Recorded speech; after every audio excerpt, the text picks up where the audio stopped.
Right, so as the beautiful introduction said, we're an impact fund. My name's Andrew. I'm a partner at Tilia Impact Ventures. And we're looking for companies that build technology that really makes change at scale. And I'm very fortunate to be surrounded by three of those such founders. And today, I want to talk about building products that matter in an age of AI. Things are changing around us so quickly.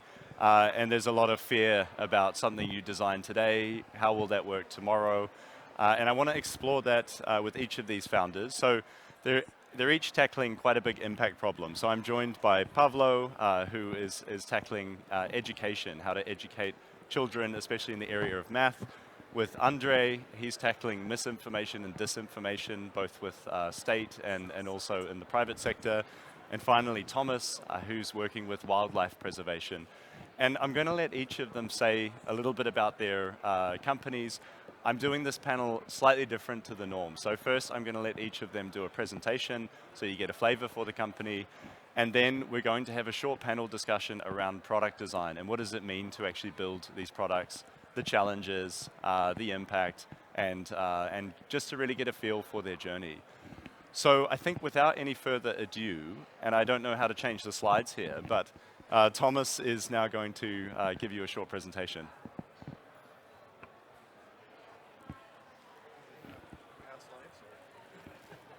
If anyone can tell me how to change the next slide.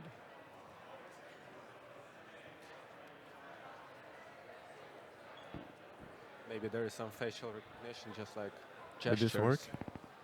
No. Sorry.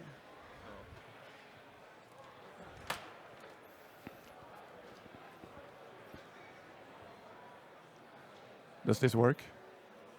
It is working? Okay, great. All right, brilliant. We're back with technical expertise. There you go. Oh, shit. Can you drive that one? I can drive that one. Yes, oh no, the notes are there now. I see them. Okay, great. I thought we lost my notes. All right. My name is Tomas Becklin, CTO and co-founder of Flox Intelligence. And we built AI that communicates with nature. Human infrastructure is expanding into nature everywhere.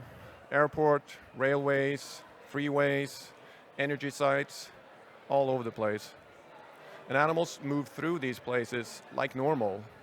They don't adjust their behavior.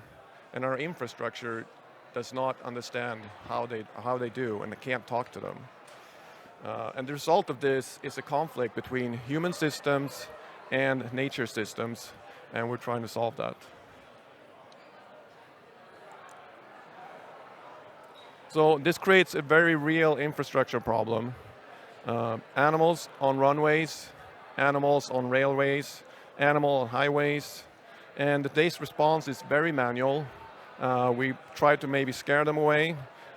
We might try to block them with very expensive fences that also interrupts their natural pathways in nature.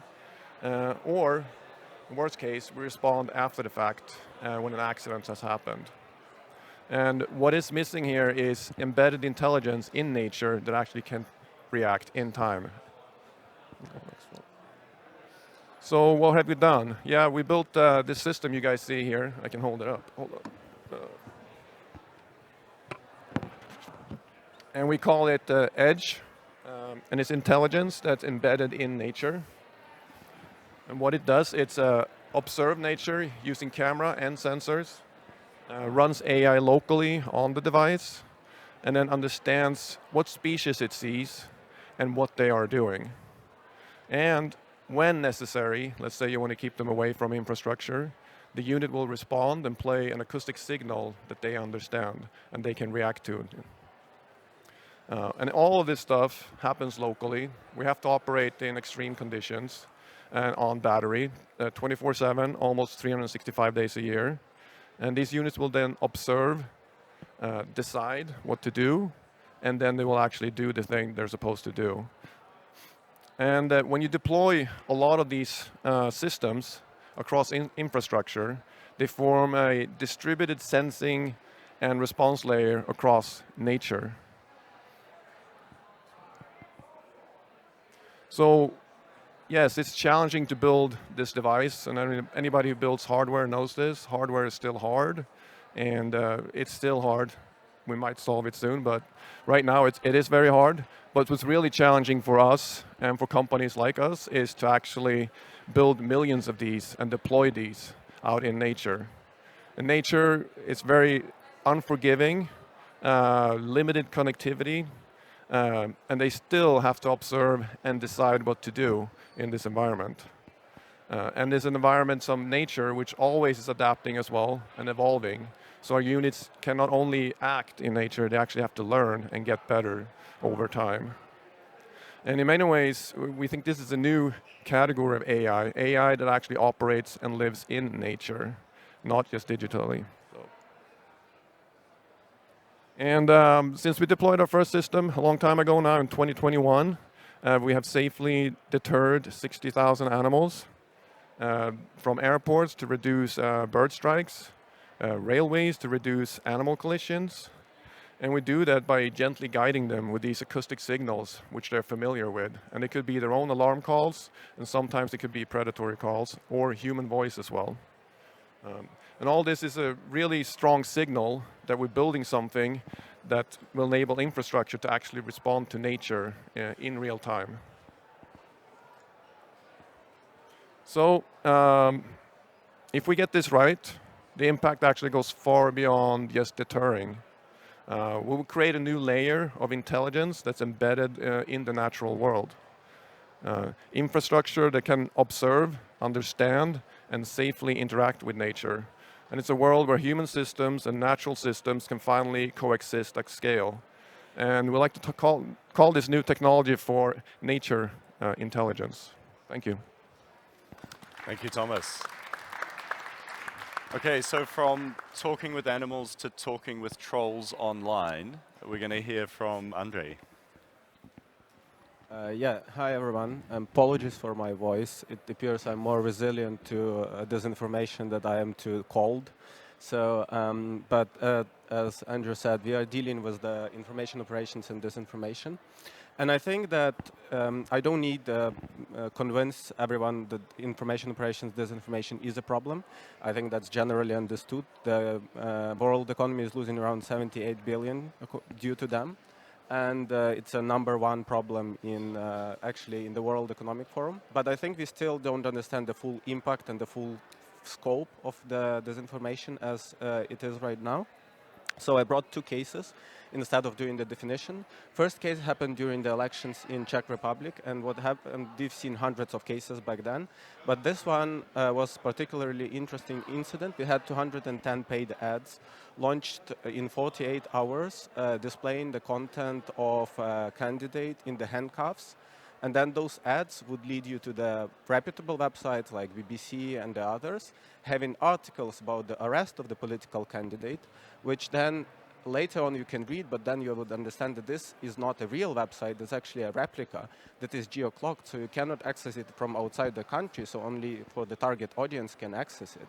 And that shows the mechanics of this information and those campaigns, that they use and utilize AI to the maximum. And that's the type of information operations we are all used to, like things that are targeting elections. But I think next one that I've brought to you is more interesting, because next month, what we are seeing is the same type of infrastructure, the same campaign, but now it's scaled across Europe, and it's no longer targeting elections, now it's targeting the banks, actually the clients of the banks. So all of the larger banks like Santander, BBVA, ING, and so on, we have 770 ads across 30 days, targeting users across Europe with the AI-generated images of the stars and trusted journalists, sharing their stories, how much they make on the investments in the crypto apps. And then those articles would again lead you to the replicas of the websites, and then they will mention an app on which you can invest, and then you will never see your money again, or basically, or you can share your banking credentials, and that will be it for your cash. So as you can see, in the first case, some hostile state ordered someone to run a disinformation campaign. In the second case, those who've been running this campaign decided that they need to provide more shareholder value, and they started to find new ways to monetize. And that shows the reality of this market is that it's not longer just a state thing, it's actually targeting the companies. And you might ask, why is this problem existing? It's been #1 problem for quite a long time already. And I think I would say that historically it exists due to what I call a jurisdiction friction. It's a question whose problem it is. Because if you look at this problem through the lens of the enterprise or a government organization, you should look through the lens of different departments. And you have a CISO office that is interested only in the impersonation parts and understanding like what are the things being impersonated when infrastructure exists. But you also have a brand protection, which is interested in brand reputation. But you have risk and fraud, which is interested in fraud. The question is who is going to pay for that and which interface to use, because all of them are using very different tools. And historically, that's been the biggest problem that stopped this market from developing. But what we realized is that what AI allows us is instead of building the instrument for all of those organizations to help them detect the campaigns, we can actually do autonomous detection, and instead of selling them the dashboard for the analysis, we could just sell the intelligence.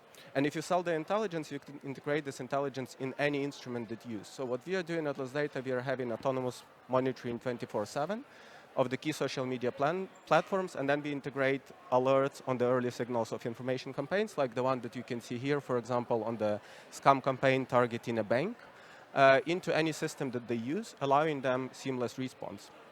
And I think that, in general, Gartner predicts that the market and the spending on country misinformation and disinformation, they will reach 30 billions, and there is multifold increase in awareness. But when we think about the impact that we are trying to make, it's when we define for us what we are trying to do, we are trying to make disinformation campaigns not profitable anymore. Because the problem is, it's like with the vaccination right now. Majority of the companies still haven't adopted the instruments to protect themselves. Therefore, the hostile states, actors, they can actually rely on using the same structure times and times again. And they have 100x, sometimes we have 500x return on investment. If there will be a massive adoption of the counter-disinformation tool and we will be able to stop majority of the campaigns at the inception phase, they will need to reinvest lots of times in the infrastructure, and their ROIs would start to be negative. And it would be very difficult to find a big number of people who would be willing to do unethical work, which is illegal, for negative ROI. It will be a much smaller number of people than are willing to do that for the 100x ROI. So that's how we define the impact, and over the years that we've been working on that, we detected more than 4,000 campaigns already, and we've been working around 30 countries, more than 30 countries on those campaigns and scaling the impact right now. Brilliant. Thank you, Andriy. And finally, we're going to hear from Pavlo about tutoring the youth. Wow. Well, honestly, guys, you're building some really cool stuff. So I feel like a bit of an imposter syndrome here, speaking alongside you. But anyways, here I am. My name is Pavlo, and I'm building this company called Mathema. Mathema is, in a nutshell, a tutoring marketplace, and we are one of the biggest STEM tutoring companies in the Central Eastern Europe. In a nutshell, what we do, we combine live sessions with AI in order to teach kids mathematics. And a thing about us is that, like, why we exist is that we basically understood that regardless of how many lessons we provided, and last year alone we did 600,000 lessons, again, 600,000 lessons, you can count how many years of lessons is that. Kids are still falling behind in math, it doesn't really help. Human tutoring still works, but it's still expensive and it's still really hard to scale. And I think more importantly is that parents understand the AI exists, they understand that the AI is cheap, but they really don't trust it. We've done a lot of experiments, we've built our own AI tutoring solution, and parents simply do not trust it. So that's the problem. And we believe that we can use AI in order to turn average tutors that already exist into real stars and scale this cost efficiently. So what we discovered by building this business is that by using AI, we can decouple quality of individual tutors and sort of enable them to become real tutoring stars. And for that, we build a platform that optimizes for this experience. I think what's important is that parents trust humans, and even though the platform is powered by AI, we've understood that it must be invisible. In reality, parents don't even have to understand that it's powered with AI because they kind of freak out whenever they hear the word. But every interaction we provide must earn trust. We need to make sure that we compress the cost with whatever we optimize, and the product that we build should not feel like school. We build our own AI platforms that helps us to run a mass school as a agentic first business. We build our own platforms that sort of manages agents at scale. For instance, support is now partially automated, sales quality is partially automated, and we launch these agents on a day-to-day basis. And with that, we simplify and compress the cost of the hours that we sell to parents. So far, we've conducted almost 2 million lessons during the lifetime, with 600,000 lessons contributed last year. And we deeply believe that every child deserves a chance to unlock their potential in STEM. We're starting with math, but we are not stopping here. We are probably the biggest math tutoring platform in Ukraine right now, and growing super rapidly in Poland, and launched the UK a few weeks ago. That's me. Thank you. Right, so now moving on to the discussion part. So for the first topic, I want to talk about defensibility in the age of AI. So on the one hand, for founders, it's a great time to build. It's never been cheaper and easier to get products to market. It feels like anyone can just throw a UI on a LLM wrapper and put something out in a matter of weeks. But the terrifying part of that is, how do you maintain defensibility? And I know a question that VCs are always asking now is, well, why doesn't Google build it? Or why don't OpenAI push it out? And although I'm sure all of these founders are sick of hearing that, it's still a relevant question about defensibility. So I'm going to start with you, Pavlo, because you're fresh. You know, this choice, your product design choice about whether you go full AI, low cost, full scalability, versus human first, and which is less scalable and obviously more expensive. How did you navigate that, and how do you believe that builds into your defensibility? Yeah, I mean, to be fair, what's interesting is that what looked really complicated to us when we started now feels like a real moat.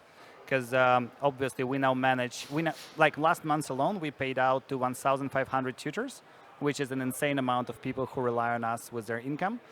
And you can manage many people. It's really hard to manage. But with that, we can be sure that it's really hard for a competitor to enter the market and to replicate the same sort of vastness of supplies that we provide.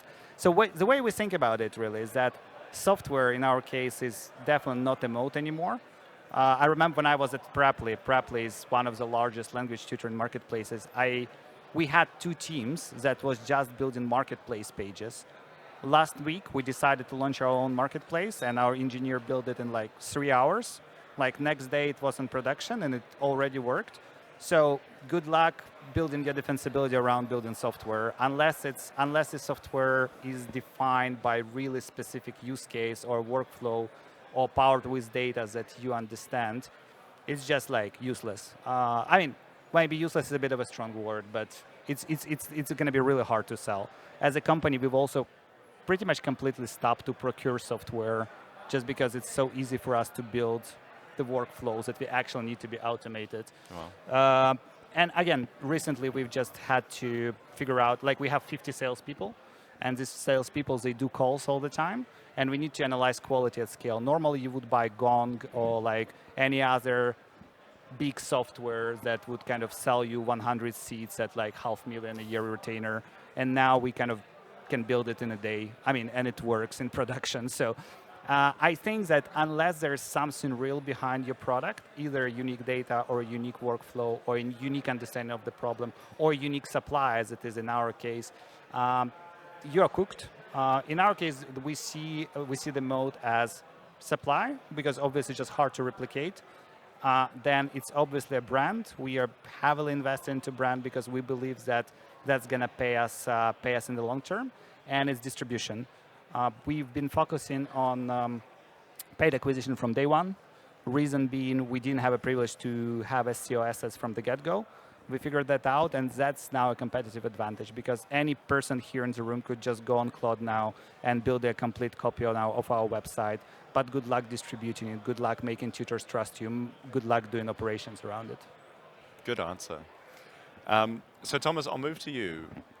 You know, Google have their own animal language model, Gemma, Dolphin Gemma. And I know, like when we were looking at the investment decision, a lot was around that same question. Why doesn't Google do it? And how does that affect your design choice? And where do you think you build your moat, knowing that this open source model is actually, you know, has a lot of money behind it and has a lot of people in a distributed way working on it?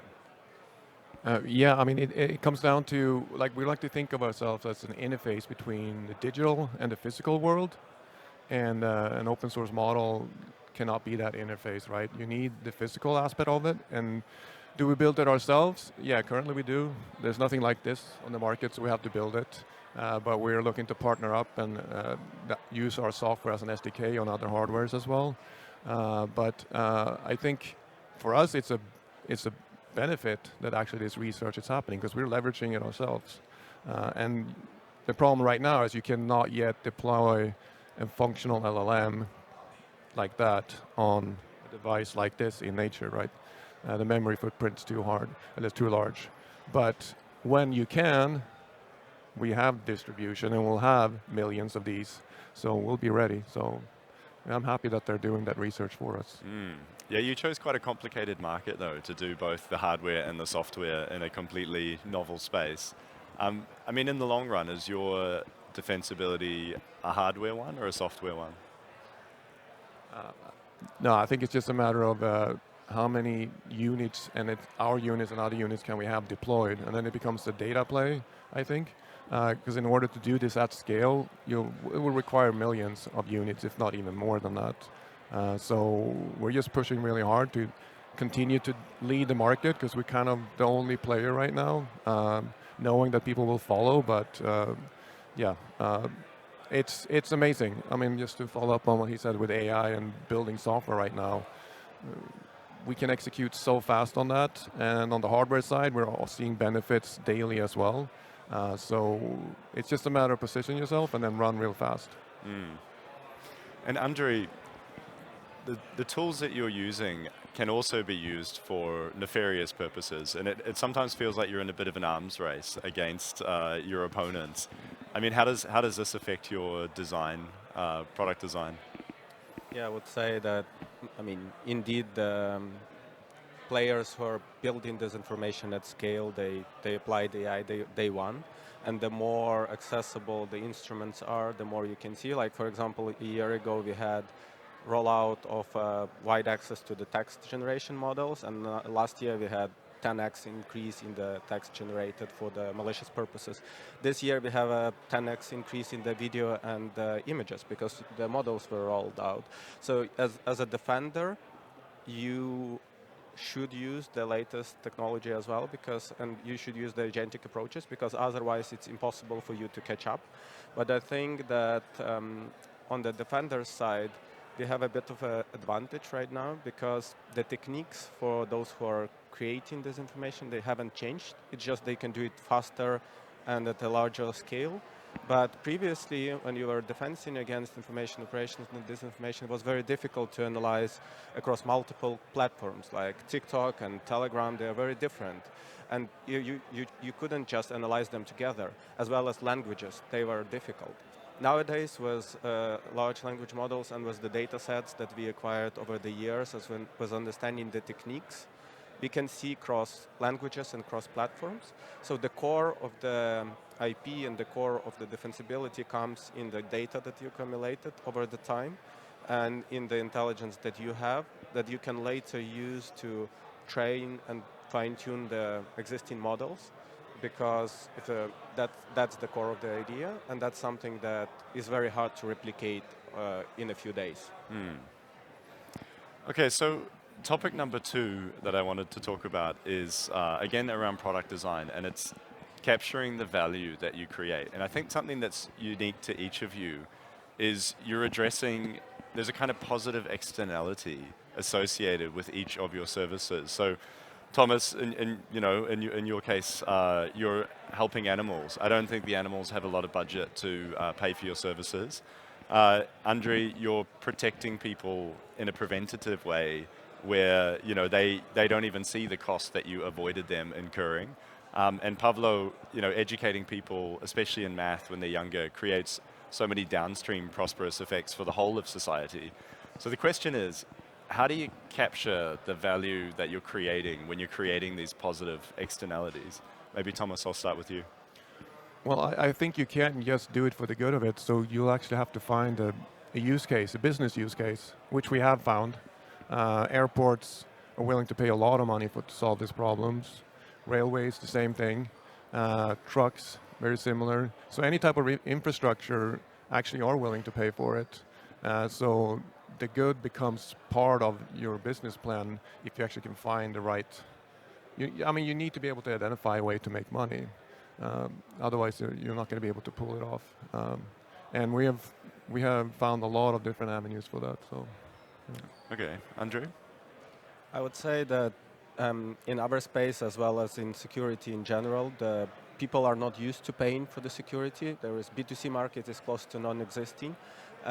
It's just always embedded into the subscription price or into wherever you are paying for as a must. And I think that when it comes to showing the value, the difficult part is that if your instrument is working correctly, there is no losses. There are no losses to the organization, right?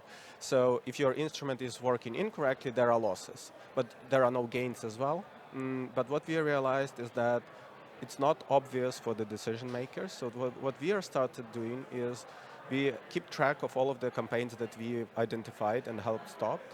And then we use the data from the market to assess what would be the impact of such a campaign in terms of the number of users that it will reach, in terms of the financial monetary losses. And we use the statistics like, for example, in the retail, every person that's been a victim of a fraud on behalf of a brand, they have a 30% or so higher chance of a churn. So if you start building the statistics, you can eventually put a price tag on how much you save on every campaign. And then the ROI becomes very clear, because the reality is that one prevented campaign pays for like a year or 2 years of the monitoring. And that's but that's a hard work that you need to do for those who are buying it, because they wouldn't do that themselves. So that's part of the things that you need to invest in to capture the value and show the value, which they can later run up to the board or to the decision maker in the government and make the investment. Yeah, I'm afraid that a lot of people don't really value it until they suffer some sort of breach and they get, fully acquainted with the full cost of it. Yeah, I mean, usually that can be like, I know for the publicly traded organizations, the result of the targeted disinformation campaign could be around 19% share price drop, which will take a year to recover. You can, if you take a larger organization, you can understand it. For the governments, it's a bit more difficult to assess, but then the results can be loss of trust to the government, and then basically the amount of cost that you need to spend in rebuilding this trust. So the reality is it's really, but we take it as our responsibility to capture and educate the customers in that value, because we cannot rely on them just doing that themselves. Okay, and Pavlo, how have you addressed? Yeah, in our case, it's a bit easier. So basically, the way it works for us is that obviously we try to acquire customers as early in their life cycle as it is possible. In our case, most of our customers are moms with kids age 10, 12, 10, 13. So they still have 5, 6 years to finish their high school, which obviously helps the retention. Also, what helps is just the dynamics of the process. I remember when we just started, we started in a very low-key way. We just put a landing page together and started to sell. We had no product, and at some point we were managing 7,000 lessons in a Google Calendar with an incredible retention. Our 12 months retention was 20%, which is insane for B2C products. And it's not because we built a great product. In fact, we didn't have any product. It's just because that's how kids learn math, and that's how they retain organically. So from now on, we can only make it better. So that's this thing. And then I think capturing downstream value is a bit of a complicated one here, obviously, because if you've done, it's a bit like with dating apps. Like if you've done the match right on Hinge, like no one comes back, right? So with that, we try to make sure that whatever usage we generate helps us to have the flywheels that would eventually bring new customers. So then with that, AI really helps. We have multiple workflows where tutors create materials with our product. Kids can create materials with our product. And our long-term bet is that these materials are going to help us to acquire more customers and eventually help the brand. But that's more of a long-term thinking than the way it works right now. Andriy, you mentioned a word earlier, trust. And I think this is another really interesting design challenge, especially in the kind of impact product sphere. So, you're requiring governments to trust you with their data, for people to trust that you are a protector from the government. How are you incorporating trust into your product design?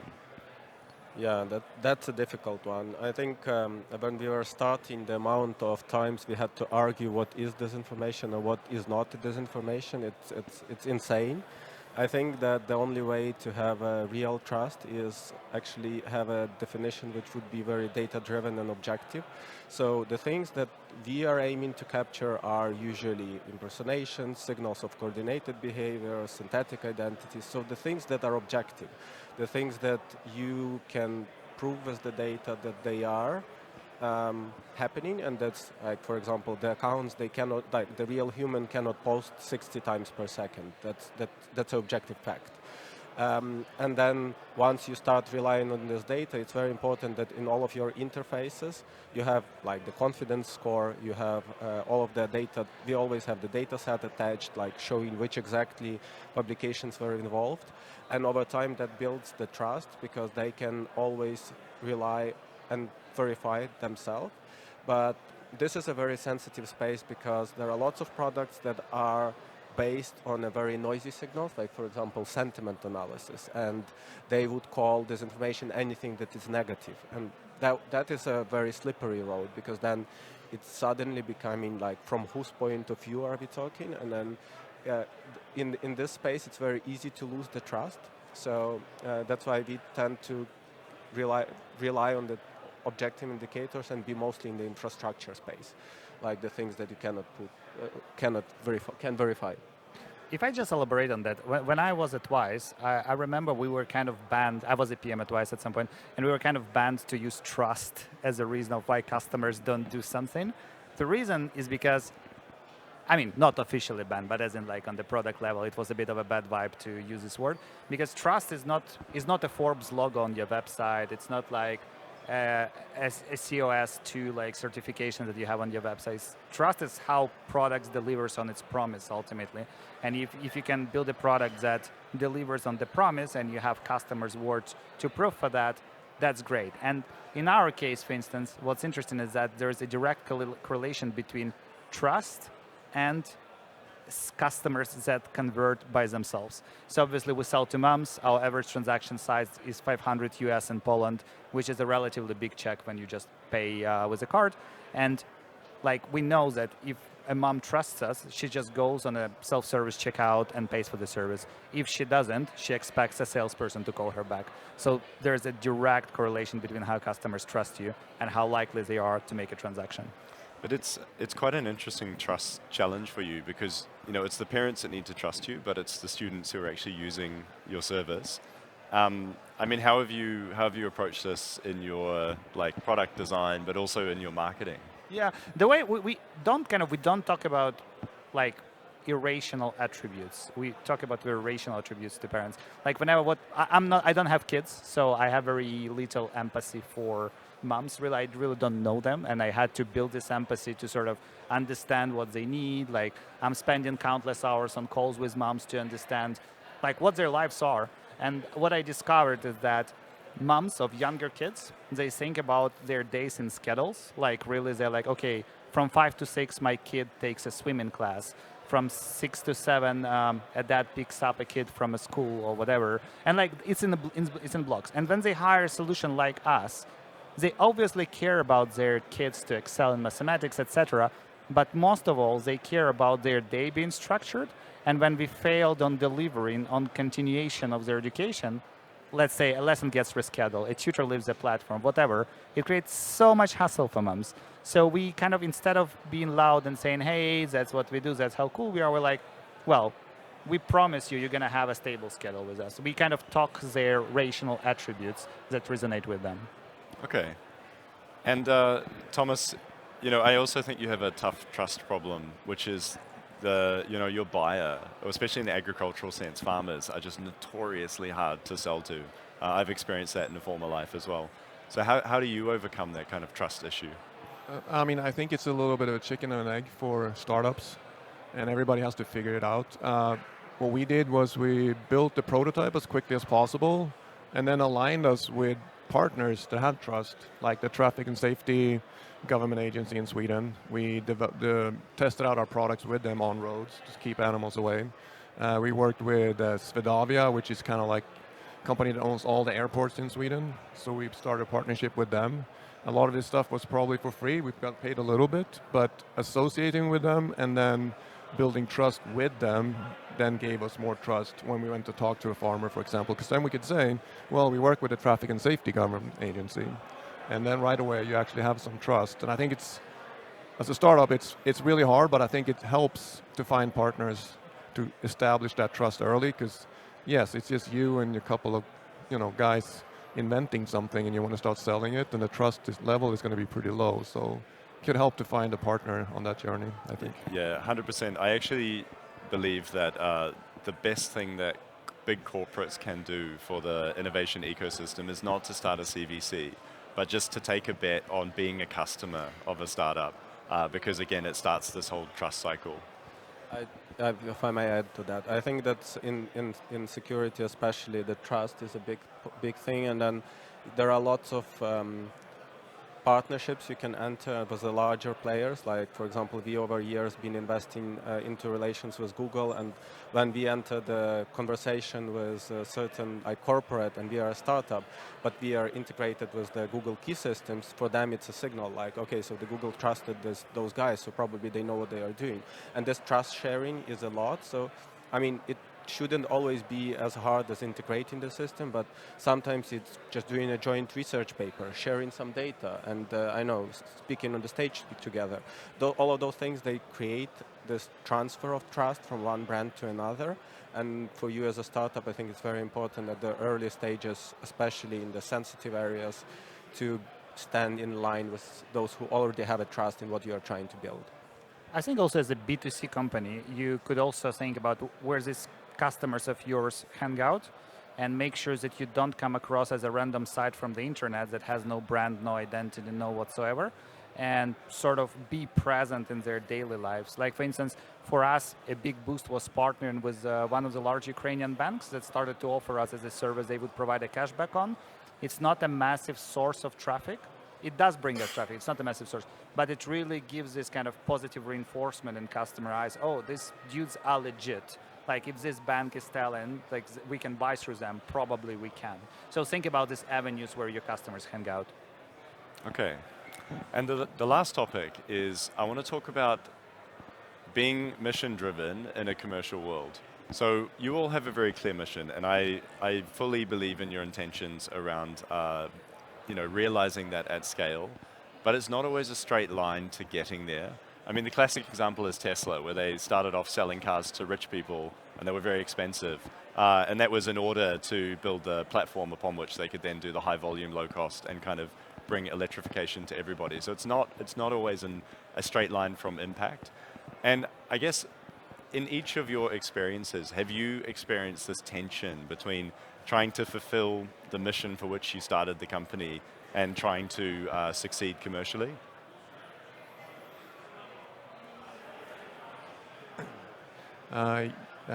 Yes, for sure. I think that tension is probably always there, and it's probably a good thing in some ways as well, I think. But I think at the end of the line, you got to figure out how to survive and build a company that actually creates value. And hoping that the vision you had originally can stick with you as you do that.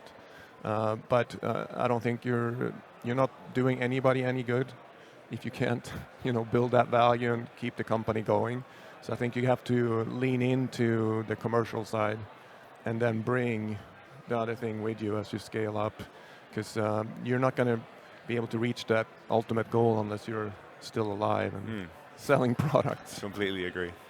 Yeah, I think in our case we always have that, because the way we build the company is that we build the acquisition funnel first, we build sales first, and then we were like, okay, let's build the product. So technically, with that type of funnel, we could sell whatever we want in a way, which obviously sounds odd, but that's the assets that we have. And with that, it's always tempting when you see another opportunity on the market. Like for instance, 2 years ago, we're like, oh, there's this trending niche of vocal courses for adults. Like adults were just kind of hiring coaches to sound better and perform better in public. Shall we just launch a separate product line and try to make a quick buck there? And we did a big mistake. We launched it, it flopped, because you can't really be focused on many things at the same time. That's the reality of it. And I think also, I would kind of advocate against optimizing for cash, because sometimes as a startup founder, you're like, oh, I have this massive mission that I want to achieve, but also I don't have money to pay my rent, which is, and you can't really build a startup without having financial safety. It's like nonsense. And I think if you see an opportunity to, I don't know, to make money with consulting, or I don't know, to launch a product that could become a quick cash flow, or see an opportunity that just materializes super quickly, but not necessarily leads you to achieving the missions, just spin up a separate company, hire someone to do it for you and run it on the side. And don't tell your VCs, of course. But the thing is, it's kind of dumb to stay poor if you have an opportunity to kind of get a decent life. That's my honest opinion. Yeah, and that's what I want to follow up on that one too. Don't be afraid to charge for things. People are usually more willing to pay than you think sometimes. We've charged for prototypes, tests, everything from day one. So you don't be afraid to ask for money. People tend to give it away if you have something of value to offer. Yeah, I think that it's actually a very big point on charging, and I think that oftentimes startups undercharge for the value they are providing, and they just cannot imagine how much value that can be if you look from the eyes of the buyer. But in terms of the mission and staying focused, I think the first most common request that always comes to us that we always refuse is that outside of the work that we do is that, can you do a disinformation campaign for us instead of like finding one? And when they tell you how much they are ready to pay for that, you're like, wow, that's a lucrative Maybe business. I should pivot. Yeah, start a separate company, don't tell your VC, right? I've heard that.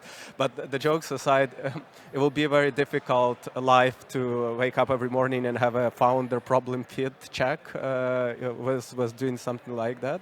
And I think what's the most important part is that early on, if you're doing the impact work and you do the definition of what's your impact, is to make sure that this impact correlates with the financial success of the company. So in our case, the impact is about how many campaigns we prevented, and like as a result, the value that the customers see is the campaigns that we prevented against them. So they are linearly or like exponentially correlating. The more impact we do, the more revenue we should come. And I think the mistake that some people do is that when they think about the impact and the financial metrics, they put them absolutely separately. And then the problem is that those are in conflict. And when you need to make a constant decision whether you maximize the impact or you maximize the revenue, it will be hard on you, because at one days you would be either financially struggling, on the other days you would be feeling like you're doing some no purpose, no sense work, and that's not the easy one. I have an absolutely amazing story that happened to me not long ago. Scale AI reached out to us prior to being acquired by Facebook, and they were like, "Oh, we want you to give us your supply of t-shirts because we need to kind of have this mathematical evaluations to train the models," and like that's a massive financial opportunity. Like one eval could go for five grand easily, and we can produce hundreds of those. And that was such a hard one to refuse, because I was like, wow, I could just get rich out of it. Like, should I really do that? But then you understand that it kind of drags you into a completely different direction. And that was one of these opportunities which we didn't really act on. Neither we sort of built a separate business, nor we invested like from our main sort of company into building this cash flow.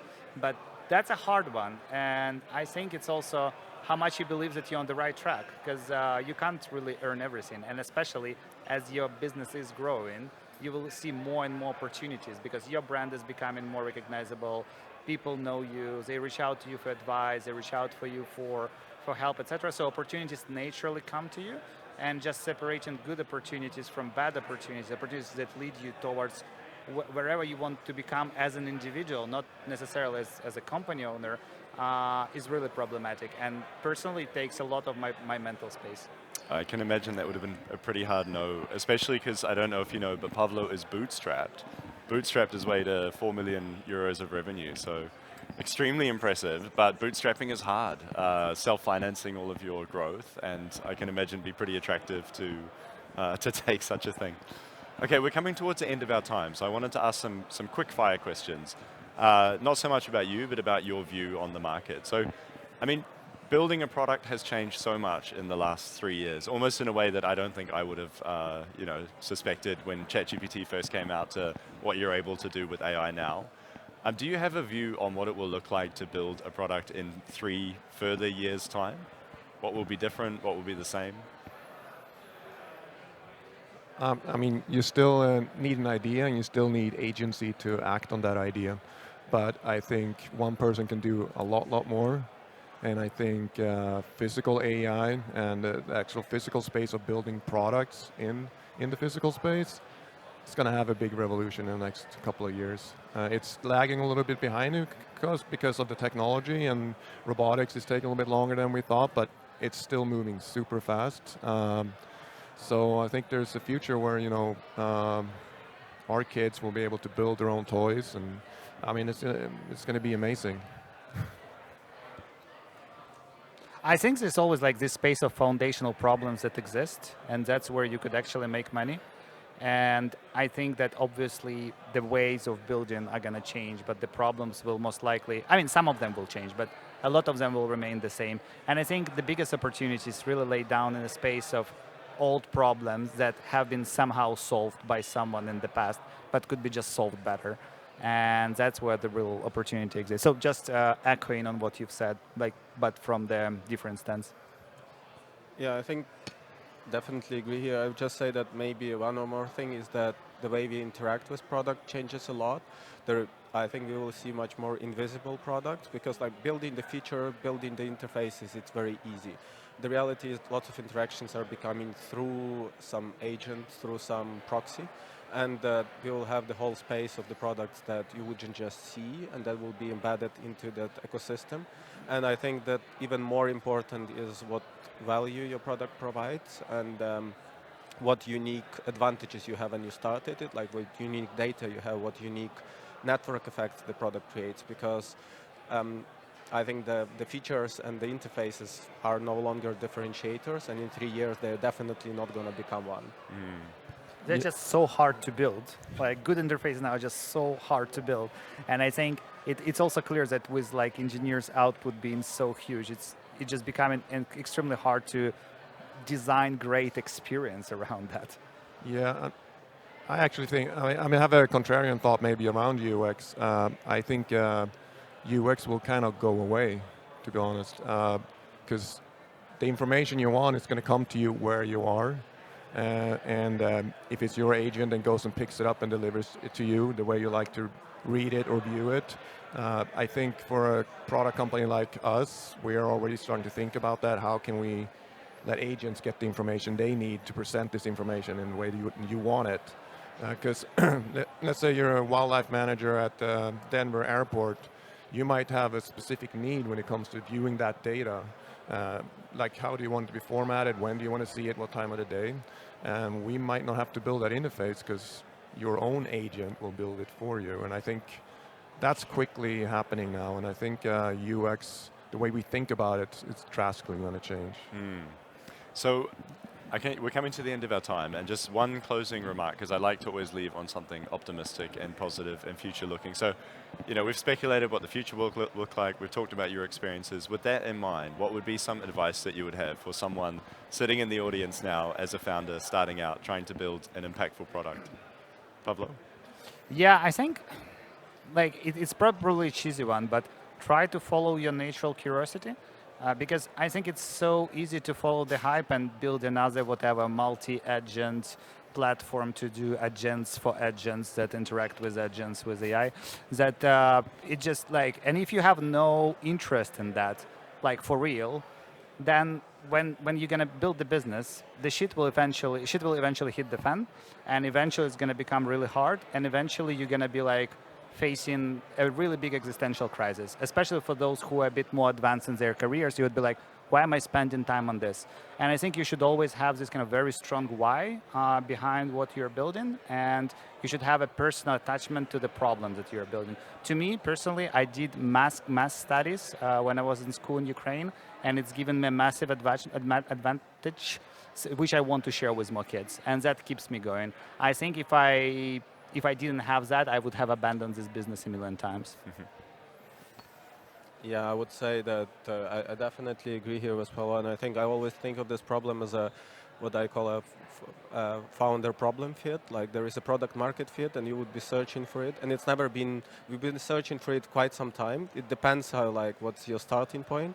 It's never been easier to start, so you definitely need to start, but run a good check on whether you are having a good founder problem match in terms of both starting point. Do you have some unique insight into the market? Do you have some unique connections, as well as the passion part? And the passion part is something that is often overlooked, but here I definitely agree that it's one of the most important ones to persevere and find that product market fit, which can take days, but it can also take years. Okay. Tomas, the last word? Yeah, a lot of good stuff said. And I agree with curiosity. I think now is the time to lean into it. There's never been a better time to actually create something out of your own imagination. I don't think there's any limits, and the limits that are left are quickly dissolving.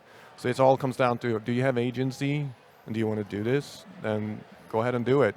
And also realize this, I've done this 5 times now. This is my 5th startup, and the early times are the best times. So it's going to be tough. It's going to be a lot of work, but you're going to look back at those early days as the best days of your company. So I'd say just start and lean into that curiosity. 5th startup. I think we should give him a round of applause. 5th startup, guys. Yeah, it's wearing me out. Yeah, so I mean, I really appreciate all the practical advice here, and I hope the audience took some of that away and that you can action it in your own journeys. So thanks everyone for listening in, and maybe tonight we can continue some of these conversations over a beer with the audience. Enjoy the rest of your TechChill, and thanks for having us.